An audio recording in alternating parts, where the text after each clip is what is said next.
Friends, cyber ప్రపంచం ఎటువంటి ప్రపంచమంటే దాన్ని ఆధారంగా చేసుకుని మనం ఈరోజు ఇంత వేగంగా పనిచేయగలుగుతున్నాం. దీని సహాయంతో ఈరోజు మనం ప్రపంచంలో జరిగే ప్రతి చిన్న పెద్ద విషయాలకు సంబంధించి అంత సమాచారాన్ని ఇంట్లో కూర్చున్న దగ్గరే తెలుసుకోగలుగుతున్నాం.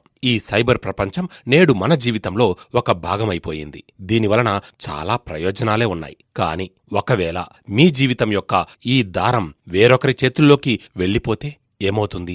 ఫ్రెండ్స్, మానవులు తమ ఆధిపత్యాన్ని స్థాపించడానికి మరియు ప్రజలకు తమ బలాన్ని చూపించడానికి వేల సంవత్సరాలుగా కత్తులు మరియు తుపాకీలతో ప్రపంచంతో పోరాడుతూ వచ్చారు. అదేవిధంగా అదే పనిని నేడు ఈ అందమైన సైబర్ ప్రపంచంలో ఎవరైనా సరే చేయగలుగుతున్నారు. ఎందుకంటే మిమ్మల్ని నాశనం చేయడానికి ఇప్పుడు అతనికి వేరే ఏదీ చేయవలసిన అవసరం లేదు. ఈ సైబర్ ప్రపంచంలో కూర్చున్న దగ్గరే అంతా అయిపోతుంది. ప్రపంచవ్యాప్తంగా ఉన్న దేశాల సైన్యాలు ముందు ఈ విధంగా కనబడేవి. మరి ఇప్పుడు ఇలా ఉన్నాయి. ఎందుకంటే ఇంతకుముందు ఒక్కొక్క వ్యక్తి మ్యాక్సిమం 1.25 lakhs సైన్యంతో తలపడేవారు అని అందరికీ తెలుసు. కాని ఇప్పుడు ఒక గదిలో కంప్యూటర్ ముందు తన ప్రాణాలకు ఎలాంటి హాని లేకుండా అదే వ్యక్తి 1.25 కోట్ల మందికి ప్రమాదకరం అవ్వచ్చు.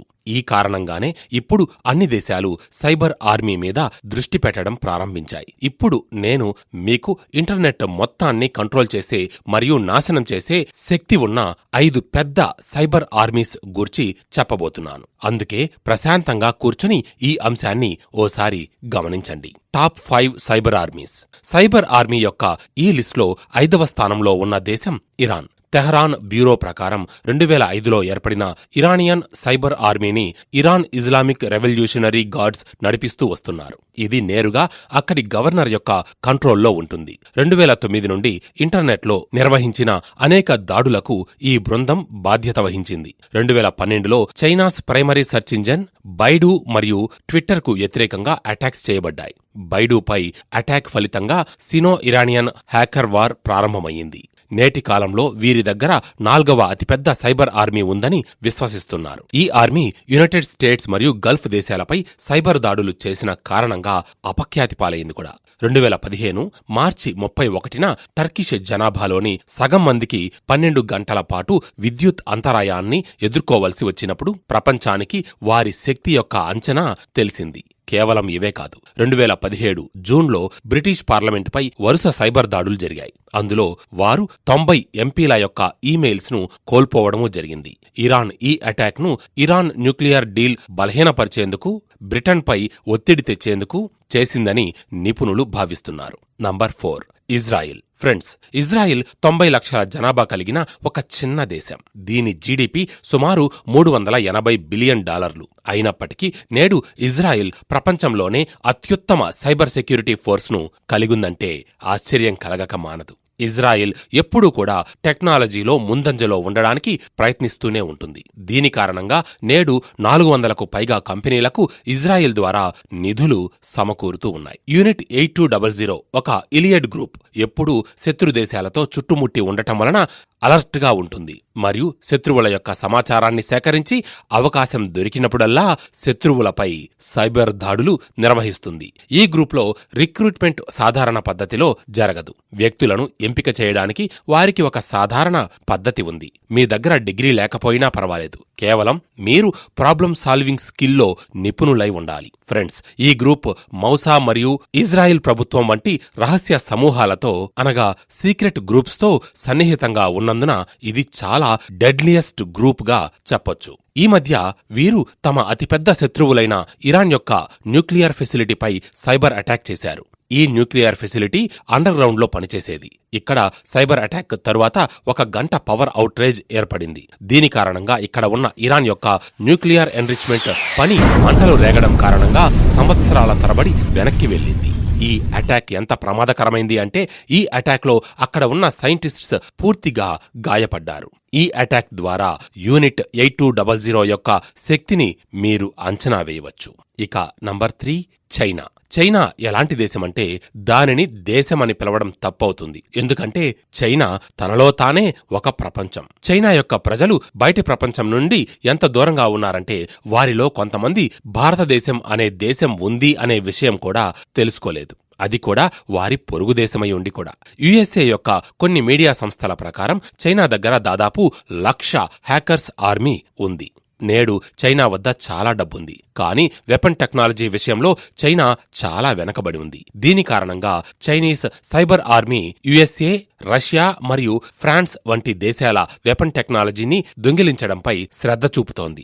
ప్రపంచంలో జరుగుతున్న మొత్తం సైబర్ దాడులలో 41% దాడులు చైనా నుండి మాత్రమే జరుగుతున్నాయని ఒక నివేదిక ద్వారా తెలిసింది. ఇందులో అత్యధికంగా యుఎస్ఏ మరియు ఇండియా పైన ఎక్కువగా అటాక్స్ జరుగుతున్నాయి. ఈ అటాక్స్ నంబర్లో అయితే ఎంతుండొచ్చో మీకు తెలుసా?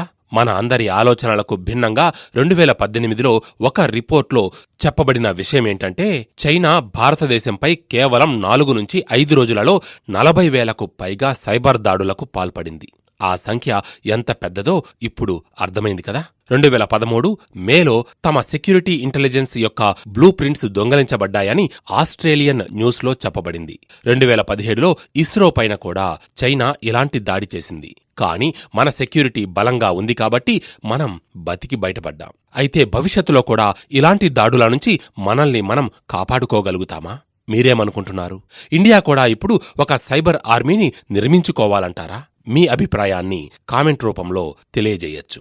ఇక నంబర్ 2, యుఎస్ఏ. ఫ్రెండ్స్, సైబర్ దొంగతనాల కారణంగా అన్ని దేశాలు కలిసి ప్రతి సంవత్సరం సుమారు $400 బిలియన్ అంటే దాదాపు 29 లక్షల కోట్ల నష్టాన్ని చవిచూస్తున్నాయి. ఈ అటాక్స్ ఎక్కువగా యుఎస్ఏ పైన జరుగుతాయి. ఒక అంచనా ప్రకారం 40 మిలియన్ మెలీషియస్ ఈమెయిల్స్ ప్రతిరోజు యుఎస్ఏ యొక్క డిపార్ట్మెంట్ ఆఫ్ డిఫెన్స్ కు పంపబడతాయి. ఈ కారణంగా అమెరికా ఎన్నదగిన దేశాలలో ఒకటిగా ఉంది. అమెరికా దగ్గర తమ యొక్క ప్రత్యేకమైన సైబర్ ఫోర్స్ కూడా ఉంది. నేను 2010 మే 21లో సృష్టించబడిన యునైటెడ్ స్టేట్ సైబర్ కమాండ్ గురించి చెబుతున్నా.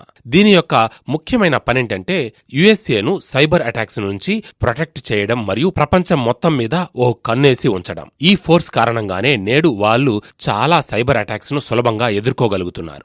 అమెరికా దగ్గర చాలా డబ్బుంది. దాంతో వారు ప్రపంచంలోని ప్రతిభావంతులైన హ్యాకర్స్ ని నియమించుకుంటున్నారు. అందువల్లే టాప్ మోస్ట్ డేంజరస్ హ్యాకర్స్ ని కలిగి ఉన్న దేశాలలో అమెరికా టాప్ లో ఉంది. ఇక నంబర్ 1, రష్యా. రష్యా ఎలాంటి దేశమంటే, రష్యా సైబర్ వార్లో బహుశా ఏ దేశం కూడా తప్పించుకొని ఉండదు.